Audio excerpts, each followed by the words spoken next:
Belajar. Ketemu lagi dengan saya, Sultan Sinaga. Kali ini kita akan kembali membahas sebuah kasus tentang pajak internasional ya, yaitu tentang outbound taxation, yaitu bagaimana pengenaan pajak Indonesia atas kegiatan usaha atau penghasilan yang dilakukan oleh wajib pajak dalam negeri Indonesia dari luar negeri. Jadi wajib pajak atau pengusaha Indonesia melakukan usaha dan yang mendapat penghasilan di luar negeri. Bagaimana pengenaan pajaknya di Indonesia? Gitu, kurang lebih ya. Nah, misalkan di sini kita akan gambarkan satu kasus, simulasi kasus gitu ya. Sebut saja namanya PT Uber Thomas, bergerak dalam bidang manufaktur. Pada tahun 2021 memperoleh penghasilan sebagai berikut. Yang pertama dia ada penghasilan neto dalam negeri sebesar 1 miliar ya. Oke, kemudian selain itu dia ada penghasilan luar negeri berupa ada beberapa ini ya. Pertama, dia ada dividen dari Exco, gitu katakanlah sebuah perusahaan yang terdaftar di Bursa Efek di Belanda ya. Jadi perusahaan terbuka ya di Belanda. Diumumkan berdasarkan RUPS pada bulan Desember 2020. Jadi maksudnya pembagian dividen ini diumumkan berdasarkan RUPS bulan Desember 2020, tetapi dibayarkan itu baru pada Februari 2021. Nah, ini berkaitan nanti dengan saat penggabungan penghasilannya di Indonesia ya. Saat penggabungan penghasilan dividen ini di Indonesia untuk dikenakan PPh di Indonesia gitu ya. Nah, karena ini adalah penghasilan bukan dari business income ya, maka yang kita perhatikan adalah saat dibayarkan ya, yaitu tahun 2021. Sedangkan kalau penghasilan dari business income, dari penghasilan usaha secara langsung, saat yang menentukan untuk digabungkan dengan penghasilan di Indonesia itu adalah saat diperoleh ya. Nah, tetapi dalam kasus ini adalah dividen, bukan penghasilan dari business income. Jadi yang kita perhatikan adalah saat diterima atau dibayarkan ya, yaitu tahun 2021, Februari 2021. Jadi ini nanti akan kita gabungkan penghasilan berupa dividen dari Exco ini akan kita gabungkan dengan penghasilan kena pajak PT Uber Thomas tadi pada tahun 2021 gitu ya. Nah, penghasilan setelah pajak Exco yang di Belandanya ya, yang di Belanda adalah 100.000 US dollar katakan seperti itu ya, di mana 20% diantaranya dibagikan kepada pemegang saham dalam bentuk dividen ya. Jadi tidak semua income after tax ya yang sebesar 100.000 ini dibagikan ke pemegang saham ya, hanya 20% saja. Jadi apa namanya nih, dividen payout ratio-nya ya, DPR-nya itu 20% ya. Di mana pemegang sahamnya itu salah satunya adalah PT Uber Thomas tadi. Nah, di antara yang dibagikan kepada pemegang saham itu, dividen yang diterima oleh PT Uber Thomas adalah sebesar 9.000 US dollar ya. Jadi dari 20.000 US dollar dibagikan ke pemegang saham, 9.000 diterima oleh PT Uber Thomas. Berarti kita bisa tahu saham PT Uber Thomas itu 9.000 per 20.000 ya. Berapa itu? 9 per 20, 45% ya, 45% ya, betul ya. Itulah saham yang dipegang oleh PT Uber Thomas di Exco ini ya. Lalu misalkan PPh yang dipotong di luar negeri di Belanda, maksudnya itu sebesar 1.350 US dollar ya. Jadi dari penghasilan PT Uber Thomas yang sebesar 9.000 itu dipotong PPh di Belanda sebesar 1.350 US dollar. Kemudian jumlah yang diinvestasikan di dalam negeri di Indonesia oleh PT Uber Thomas itu adalah 5.000 US dollar ya. Jadi dari 9.000 US dollar yang diterima oleh PT Uber Thomas itu tidak semua diinvestasikan di Indonesia, hanya 5.000 US dollar, berarti 4.000 US dollarnya tidak diinvestasikan di Indonesia. Nah, ini nanti akan berpengaruh terhadap pengenaan PPh di Indonesia ya, sebagaimana diatur di Cipta Kerja ya, PMK 18 2021 ya. Itu bagi penghasilan dari luar negeri yang diinvestasikan di Indonesia itu nanti dapat dikecualikan dari pengenaan PPh ya dengan persyaratan dan kriteria tertentu ya. Nanti kita akan lihat bagaimana untuk PT Uber Thomas ini. Oke. Nah, yang berikutnya PT Uber Thomas juga memperoleh penghasilan berupa dividen dari Peko ya, sebuah perusahaan tertutup di Belanda juga ya. Jadi sama-sama di Belanda, cuma bedanya ini sekarang perusahaan tertutup, tadi perusahaan terbuka ya. Diumumkan berdasarkan RUPS bulan Desember 2020, dibayarkan bulan Februari 2021. Nah, jadi ini sama saja karena ini bukan penghasilan dari bisnis income, maka yang menentukan penggabungan penghasilan di Indonesia itu adalah saat diterima atau dibayarkan ya, bukan saat diperoleh ya. Jadi tahun 2021 ini digabungkan dengan penghasilan PT Uber Thomas di Indonesia tahun 2021. Oke. Lalu penghasilan setelah pajak Peko misalkan 100.000 US dollar sama seperti tadi, di mana 20%-nya dividen payout ratio-nya 20% sama seperti tadi ya, dan seterusnya ini sama semua ya. Dividen diterima PT Uber Thomas juga 9.000, PH dipotong di Belanda juga 1.350, jumlah diinvestasikan di Indonesia juga Rp5.000 ya. Jadi semua sama, yang membedakan yang penghasilan A dengan penghasilan B ini adalah bahwa Exco ini adalah perusahaan terbuka di Bursa Efek di Belanda, sedangkan Peko perusahaan tertutup. Nah, ini nanti akan mempengaruhi kepada persyaratan untuk penghasilan PT Uber Thomas ini supaya dikecualikan di Indonesia. Kalau penghasilan dari perusahaan terbuka, maka hanya sebesar penghasilan yang diinvestasikan di Indonesia saja yang dikecualikan dari pengenaan PPh, gitu ya. Jadi kalau diinvestasikan 5.000, berarti 5.000 ini yang dikecualikan dari pengenaan PPh, sedangkan yang 4.000 selisihnya yang tidak diinvestasikan di Indonesia ini nanti akan dikenakan PPh karena dia dari perusahaan terbuka, gitu ya. Nah, beda dengan penghasilan dari perusahaan tertutup seperti Peko ini ya. Kalau perusahaan tertutup itu minimal 30% saja dari penghasilan luar negeri yang diinvestasikan di Indonesia, maka seluruh penghasilan luar negeri itu akan dikecualikan dari pengenaan PPh di Indonesia, gitu ya. Jadi kita lihat 5.000 dari 9.000 itu sudah lebih dari 30% ya, betul ya. Nah, berarti nanti akan kita lihat bahwa seluruh penghasilan luar negeri yang diperoleh dari Peko harusnya dikecualikan dari pengenaan PPh di Indonesia. Kita akan lihat nanti ya. Oke, lalu huruf C. Huruf C, penghasilan setelah pajak dari suatu cabang PT Uber Thomas di Malaysia diperoleh tahun pajak 2021 ya. Jadi ini diperoleh ya karena ini dari cabang, berarti penghasilan usaha ya. Kita lihat tahun diperolehnya, bukan tahun diterimanya ya. Jadi diterima tahun kapanpun tetap saja digabungkan penghasilannya tahun pajak 2021 sebesar 20.000 US dollar, gitu ya. Lalu anggaplah tarif PPh branch profit tax di Malaysia sebesar 24%, berarti penghasilan after tax di Malaysia itu nanti dikenakan pajak lagi sebesar 24%. Kemudian jumlah yang diinvestasikan di dalam negeri Indonesia adalah 3.000.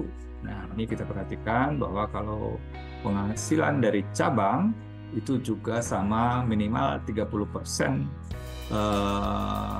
Penghasilan dari cabang di luar negeri itu minimal 30% harus diinvestasikan di Indonesia agar seluruh penghasilan luar negeri tersebut dikecualikan dari pengenaan PPh di Indonesia, gitu ya.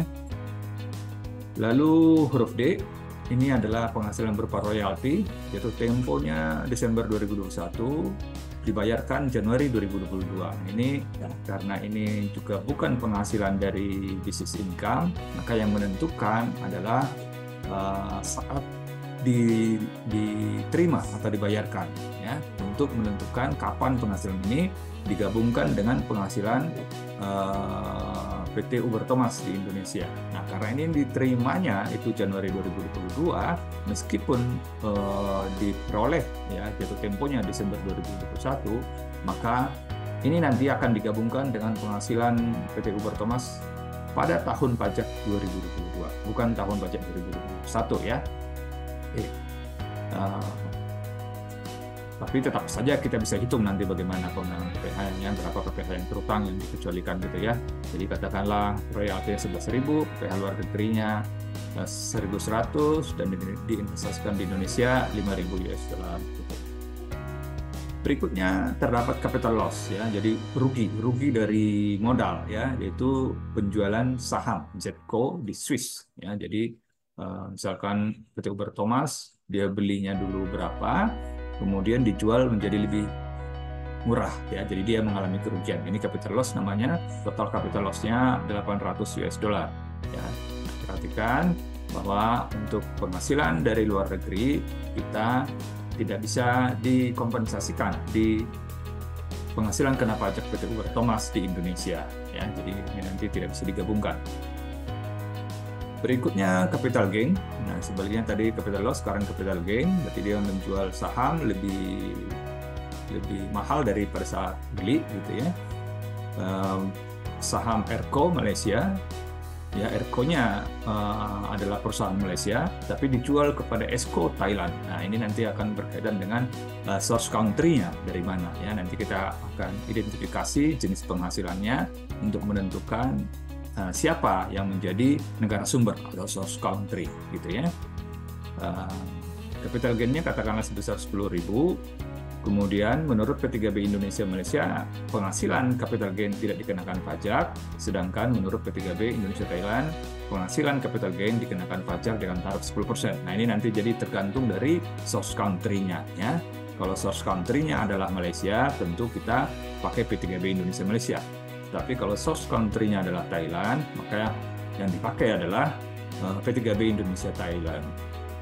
Kemudian jumlah yang diinvestasikan di Indonesia di dalam negeri katakanlah 5.000 ya. Jadi sama ini untuk penghasilan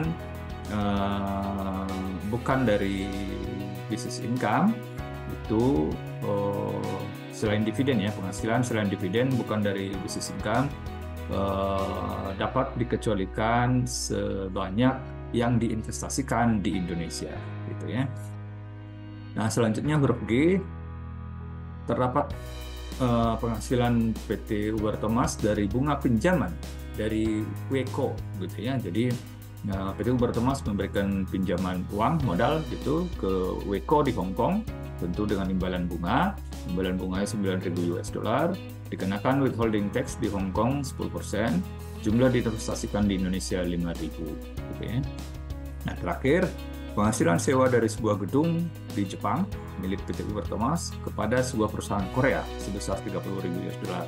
Ini juga hati-hati nanti untuk menentukan source country-nya, apakah Jepang atau Korea. Gitu ya. Menurut P3B Indonesia Jepang dikena pajak 5%, sedangkan P3B Indonesia Korea kena pajak 10%. Diinvestasikan di Indonesia 5.000 US dollar. Gitu ya.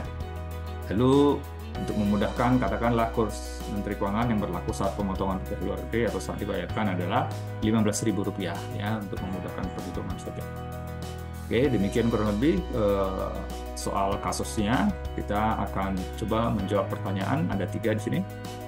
Pertama, identifikasilah jenis penghasilan dan tentukan negara sumber penghasilannya, source country dari setiap transaksi atau jenis penghasilan ya yang menjadi objek PPh tadi ya. Yang diperoleh oleh PT Uber Thomas. Kemudian setelah itu huruf D, kita diminta untuk menghitung kredit pajak luar negeri ya, sesuai ketentuan yang berlaku ya. Jadi ini tuh nanti akan tergantung dari kredit pajak luar negeri, tergantung dari berapa yang dipotong, PPh yang dipotong di luar negeri berapa, kemudian juga berapa maksimum kredit pajak luar negeri di Indonesia berdasarkan pasal 24 Undang-Undang PPh, dan tentu juga itu berkaitan dengan jumlah yang diinvestasikan di Indonesia, karena nanti akan mempengaruhi berapa penghasilan luar negeri yang dapat dikecualikan dari pengenaan PPh di Indonesia. Gitu ya. Lalu yang terakhir huruf C, kita diminta untuk menghitung PPh terutang PT Uber Thomas tahun pajak 2021. Oke, nah baik, itu pertanyaannya. Sekarang kita coba jawab ya, pertanyaan itu dengan jawabannya seperti ini. Nah, yang tadi untuk penentuan source country atau negara sumber ya. negara sumber kita bisa lihat di sini. Tadi ada 8 jenis sumber penghasilan gitu ya. Yang pertama dividen dari exco. Di Belanda tentu saja itu adalah jenis penghasilannya adalah penghasilan dari saham ya. Penghasilan dari saham, source country-nya Belanda karena ditentukan source country-nya adalah negara tempat perusahaan yang memberikan dividen itu berada gitu ya, berkedudukan ya, domisili gitu ya. Jadi karena exco dan peco ini merupakan domisili pajak di Belanda, maka negara sumbernya adalah Belanda. Oke, jadi sama nomor 1, nomor 2 ya.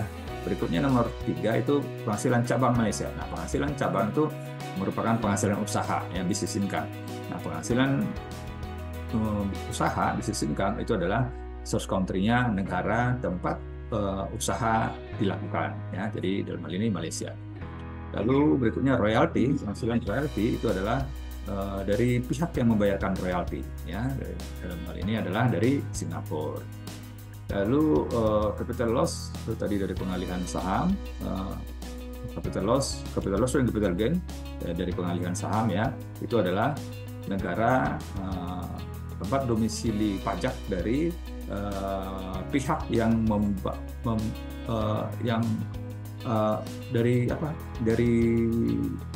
dari perusahaan yang sahamnya karena ini adalah dari penghasilan dari keuntungan pengalihan saham ya.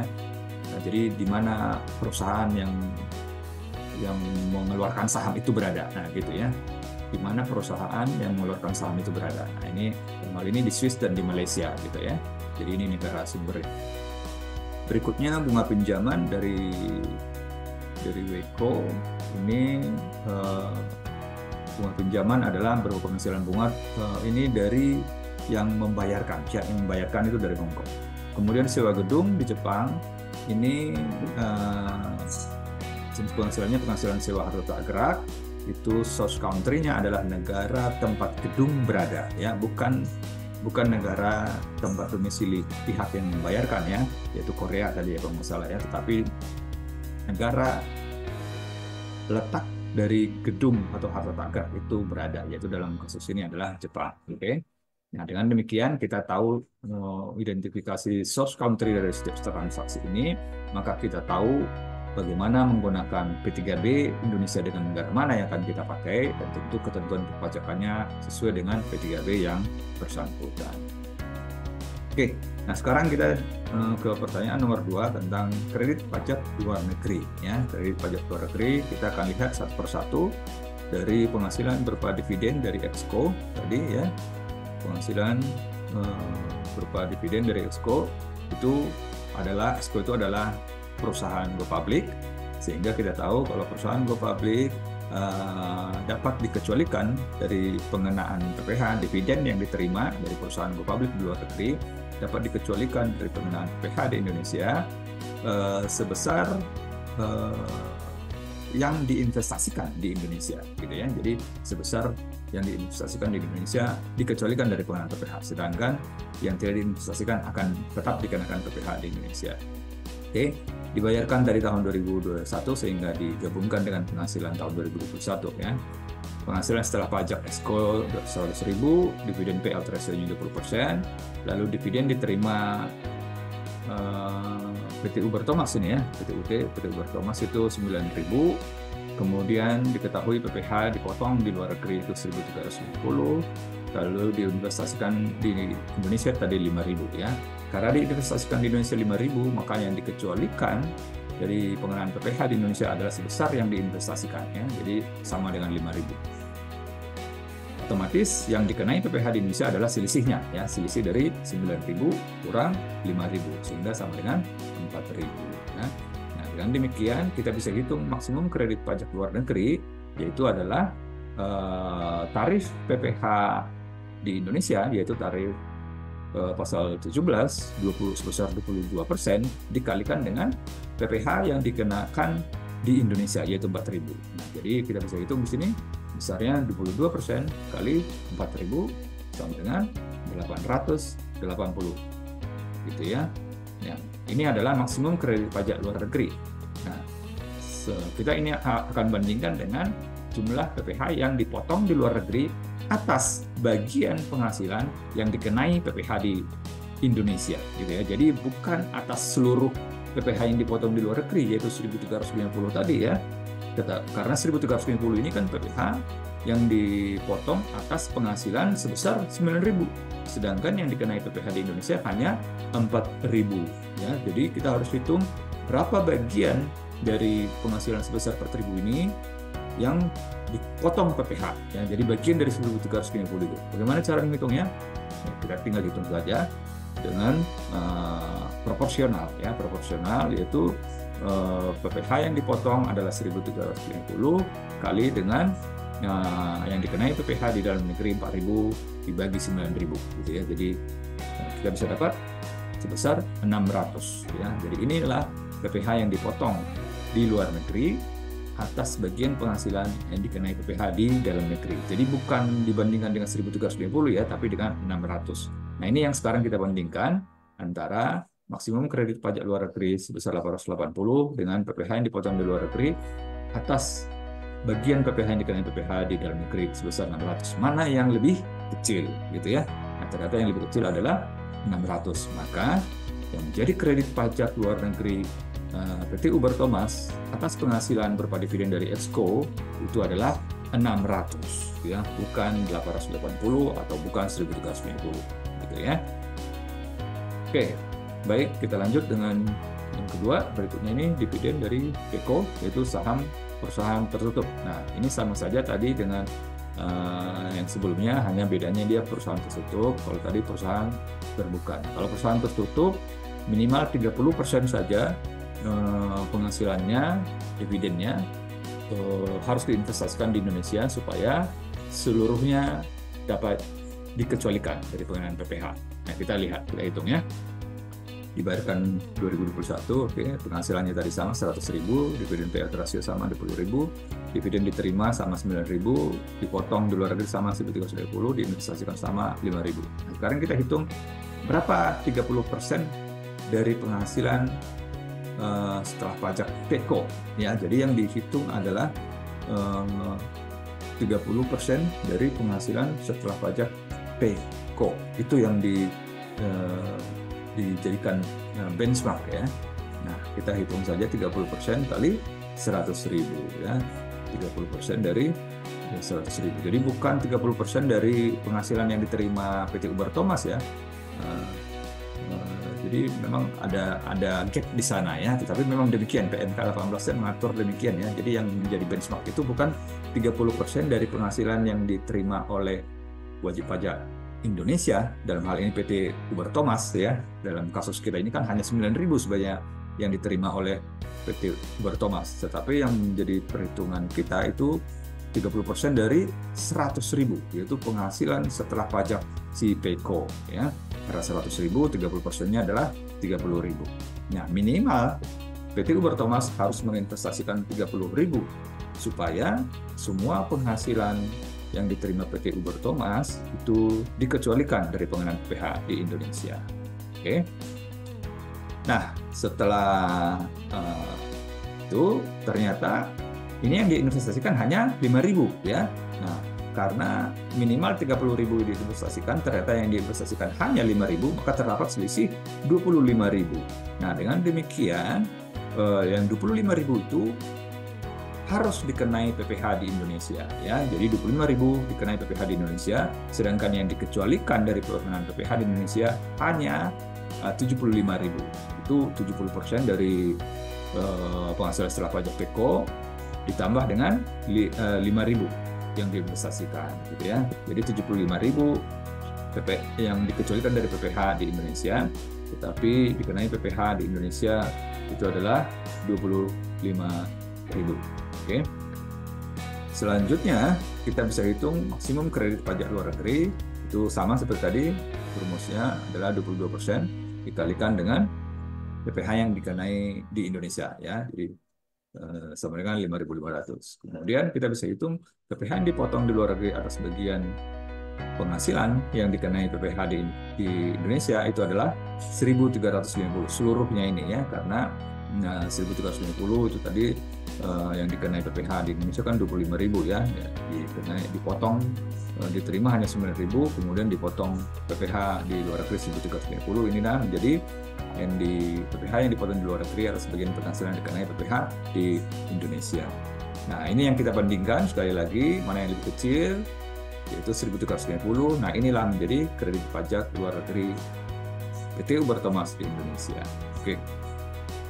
Nah, berikutnya penghasilan dari cabang di Malaysia. Penghasilan dari cabang di Malaysia. Jadi kita tahu penghasilan setelah pajak sebesar 20.000, lalu dikenai branch profit tax ya di Malaysia sebesar 24%. Lalu diinvestasikan di Indonesia itu sebesar 3.000, yaitu 20.000 dikurang 4.800 sebenarnya. Tetapi tidak semuanya diinvestasikan di Indonesia, hanya 3.000, sehingga kita bisa hitung sekarang 30% dari penghasilan setelah pajak cabang Malaysia, yaitu 30% kali 20.000 ya, sama dengan 6.000. Ini harus diinvestasikan di Indonesia agar seluruh penghasilan PT Uber Thomas dikecualikan dari pengenaan PPh di Indonesia. Nah, ternyata karena diinvestasikan hanya 3.000, maka yang dikecualikan itu hanya 17.000 dan dikenai PPh di Indonesia sebesar 3.000, yaitu 20.000 kurang 3.000, 17.000 gitu ya, sama dengan 3.000. Nah, kita bisa hitung lagi sekarang maksimum kredit pajak luar negerinya adalah 22% kali 3.000, yaitu yang 22% kali PPh yang dikenai di Indonesia ya, dengan 660.000. Lalu kita bisa hitung PPh yang dipotong di luar negeri, tetapi hanya atas bagian penghasilan yang dikenai PPh di dalam negeri ya. Jadi tadi PPh yang dipotong di luar negeri tadi 4.800, tetapi bukan ini semuanya ya, tapi kita hitung hanya atas bagian penghasilan yang dikenai PPh di dalam negeri ya. Bagian PPh yang dikenai di dalam negeri kan tadi 3.000 ya. Jadi kita bisa hitung di sini kita bisa dapat angkanya 720. Nah, ini kita bandingkan sekali lagi, mana yang lebih kecil adalah 660, ini ya menjadi kredit pajak luar negeri PT Uber Thomas atas penghasilan dari cabang di Malaysia. Oke, selanjutnya royalti dari Yeko. Ini tadi dibayarkan tahun 2022 ya, tentu saja menjadi objek PPh di tahun 2022, bukan tahun 2021 ya, digabungkannya nanti di tahun 2022. Nah, tapi nggak apa-apa, kita tetap bisa hitung berapa kredit pajaknya untuk nanti di tahun 2022 ya. PPh dipotong di luar negeri tadi 1.100, lalu diinvestasikan di Indonesia 5.000, sehingga yang dikecualikan dari pengenaan PPh di Indonesia itu 5.000, sehingga yang dikenai PPh itu adalah 11.000 dikurang 5.000 sama dengan 6.000 ya. Maka kita bisa hitung maksimum kredit pajak luar negeri 22% kali 6.000 sama dengan ini. Lalu kita hitung PPh yang dipotong di luar negeri ada sebagian penghasilan yang dikenai PPh di dalam negeri itu sama dengan 600. Nah, ini kita bandingkan ya. Mana yang lebih kecil adalah 600. Nah, 600 ini menjadi kredit pajak luar negeri. Berikutnya, nomor 5 adalah capital loss dari penjualan saham di Jetco Swiss, rugi 800. Ini tidak dapat diperhitungkan di dalam negeri ya. Jadi kerugian di luar negeri tidak dapat digabungkan dengan penghasilan kena pajak di Indonesia. Lalu yang keenam, capital gain atas penjualan saham ERCO sebesar 10.000. Kita tahu ERCO Malaysia, domisili pajak di Malaysia, dijual ke ESCO domisili pajak di Thailand ya. Source country-nya adalah Malaysia. Nah, berarti kita lihat PPh yang dipotong di luar negeri di Malaysia tadi menurut ketentuannya tidak ada ya, jadi 0. Tetapi kita tahu diinvestasikan di Indonesia 5.000 ya, dari capital gain 10.000 yang diinvestasikan hanya 5.000, sehingga dikecualikan hanya 5.000 dan dikenai PPh di Indonesia 5.000 ya. Maka maksimum kredit pajak luar negerinya 1.100, tetapi karena PPh dipotong di Malaysia tidak ada sama sekali 0, maka yang menjadi kredit pajak luar negerinya juga 0 alias tidak ada. Berikutnya, penghasilan berupa bunga pinjaman dari Weko tadi sebesar 9.000, dipotong di luar negeri 900, diinvestasikan 5.000, maka dikecualikan dari penghasilan dari PPh di Indonesia 5.000, sehingga yang dikenai PPh di Indonesia 9.000 kurang 5.000 sama 4.000. Kita bisa hitung maksimum kredit pajak luar negerinya 22% kali 4.000 sama dengan ini. Kita bandingkan dengan PPh dipotong di luar negeri atas bagian penghasilan yang dikenai PPh di dalam negeri, ya. Berarti atas bagian penghasilan dikenai PPh di Indonesia itu adalah yang 4.000 ini, ya. Jadi kita sama dengan 400. Nah, kita bandingkan mana yang lebih kecil adalah 400 menjadi kredit pajak luar negeri di Indonesia. Terakhir adalah penghasilan dari sewa gedung di Jepang, ya. Penghasilannya 30.000, dipotong PPh di Jepang berdasarkan P3B Indonesia Jepang tarif 5%, 1.500, diinvestasikan di Indonesia 5.000, maka dikecualikan dari PPh di Indonesia 5.000. Dengan demikian dikenai PPh di dalam negeri adalah selisih dari 30.000 kurang 5.000 sama dengan 25.000. Nah, maksimum kredit pajak luar negerinya adalah 22% kali ini sama dengan ini, ya. Lalu kita bisa bandingkan dengan PPh yang dipotong di luar negeri tadi sebesar 1.500, tetapi atas bagian dari penghasilan yang dikenai PPh di dalam negeri yaitu 25.000. Nah, kita bisa dapat angkanya 1.250. Setelah kita bandingkan, ternyata lebih kecil adalah 1.250. Ya, ini menjadi kredit pajak luar negeri. Oke, nah dengan demikian kita bisa hitung total kredit pajak luar negeri adalah ini, ya. Ini tadi semuanya, tinggal kita jumlahkan saja dari Exco, dari Peko, dari cabang Malaysia, dari royalti tidak digabungkan karena itu tahun 2022, ya. Dari capital loss juga tidak digabungkan, kemudian dari Erco digabungkan tapi nol, ya. Lalu bunga pinjaman dari Wiko juga 400, sewa gedung dari Jepang 1.030, dijumlahkan semua 4.260. Inilah total kredit pajak luar negeri PT Uber Thomas. Gitu, ya. Nah, dengan demikian pertanyaan nomor 2 tadi, bagian nomor 2 itu sudah selesai kita jawab. Oke, sekarang untuk menjawab pertanyaan bagian nomor 3, ya, yaitu berapa PPh terutang PT Uber Thomas tahun 2021. Oke, dengan demikian kita bisa hitung pertama berapa penghasilan neto dalam negerinya sebesar 1 miliar tadi, ya. Kemudian penghasilan neto luar negeri. Nah, ini kita harus hati-hati menghitung penghasilan neto luar negerinya itu bukan seluruh dari penghasilan luar negerinya, karena sebagian dari penghasilan luar negeri itu dapat dikecualikan dari pengenaan PPh di Indonesia dengan syarat diinvestasikan di Indonesia, gitu, ya. Ada yang cukup 30%-nya saja diinvestasikan, maka semuanya tidak akan dikecualikan dari pengenaan PPh di Indonesia. Tapi ada juga yang harus diinvestasikan seluruhnya di Indonesia agar dapat dikecualikan dari pengenaan PPh di Indonesia. Jadi kita harus lihat satu persatu, ya. Yang pertama dari dividen Exco tadi. Nah, ini berapa penghasilan neto di Indonesia? Nah, ini kita lihat satu persatu, ya. Tadi ya, di sini yang dikenai PPh di Indonesia adalah 4.000, ya. Jadi karena dari dividen yang diterima sebenarnya penghasilan diterima itu 9.000, tetapi 5.000 diinvestasikan di Indonesia, sehingga dengan demikian yang menjadi objek PPh di Indonesia, yang dikenai PPh di Indonesia itu hanya selisihnya, yaitu 4.000. Ya, jadi kita tidak hitung atas 9.000 ini seluruhnya, ya. Ini kita harus perhatikan, ya, hati-hati, ya, jangan dikenakan hitung semua 9.000 ini, tetapi hanya 4.000 saja, ya, yang dikenai PPh di Indonesia. Oke, begitu juga yang dari Peko, ya, yang dari Peko juga kita hitung sebesar tadi ini 25.000, ya, dikenai PPh di Indonesia. Kenapa? Karena yang dari penghasilan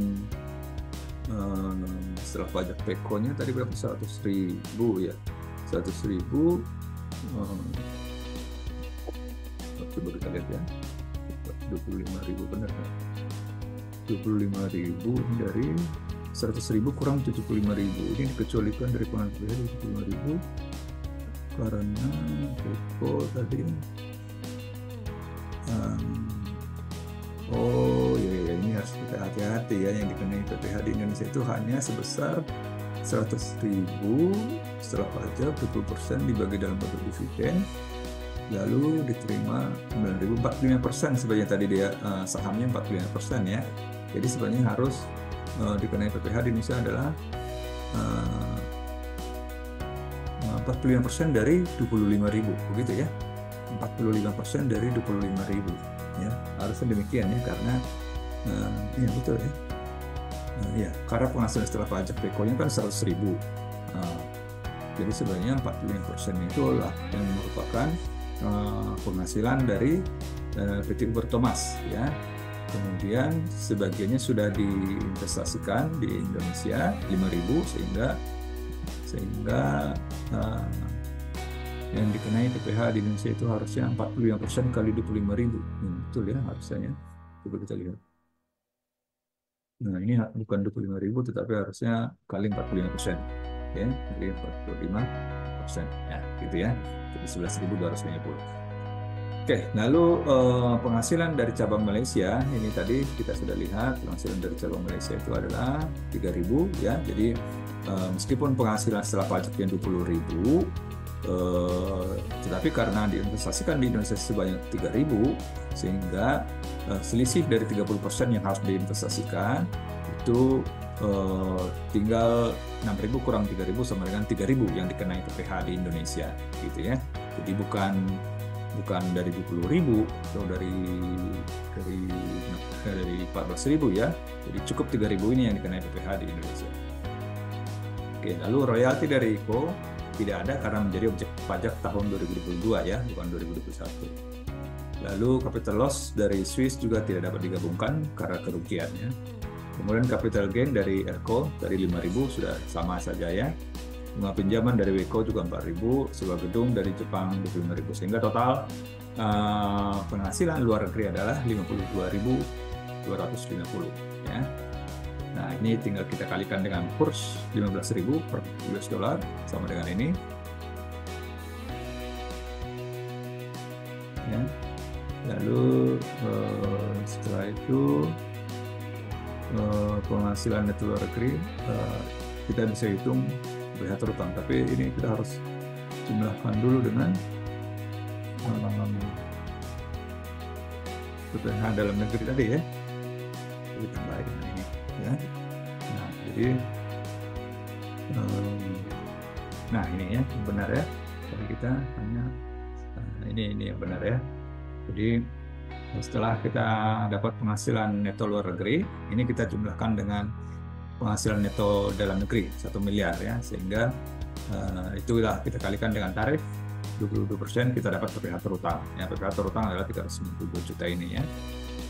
Nah, setelah itu jangan lupa untuk memperhitungkan kredit pajak luar negeri ya. Kredit pajak luar negeri dari setiap penghasilan luar negeri tadi yang sudah kita hitung ya. Ini ada 600, ada 1.310, ada 660, 600 dan seterusnya ini ya. Total 4860 ya, sehingga kredit pajak luar negerinya tinggal kita kalikan kurs tadi 72.900.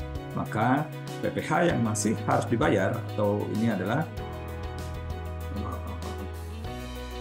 PPh pasal 29 ya, masih harus dibayar di SPT tahunan PPh PT Uber Thomas itu adalah sebesar 392 juta PPh terutang dikurangi dengan kredit pajak luar negeri ya. Anggaplah tidak ada kredit pajak lain selain kredit pajak luar negeri ini ya. Jadi satu-satunya kredit pajaknya hanya kredit pajak luar negeri ya. Sehingga kita dapat PPh yang masih harus dibayar itu 319.525.000 rupiah. Oke, baik. Mudah-mudahan begitu ya yang kita bisa jelaskan. Semoga dapat dimengerti, dapat dipahami, dan semoga tidak ada yang keliru. Barangkali ada yang keliru dari perhitungan saya tadi atau penjelasannya, silahkan boleh dikoreksi ya. Barangkali ada salah hitung atau salah pemahaman juga boleh ya, silahkan. Kalian boleh kasih komentar dan koreksi kalau ada yang keliru, atau kalau ada yang mau ditanyakan juga boleh. Kalian boleh sampaikan pertanyaan di kolom komentar. Oke, baik. Terima kasih atas perhatiannya.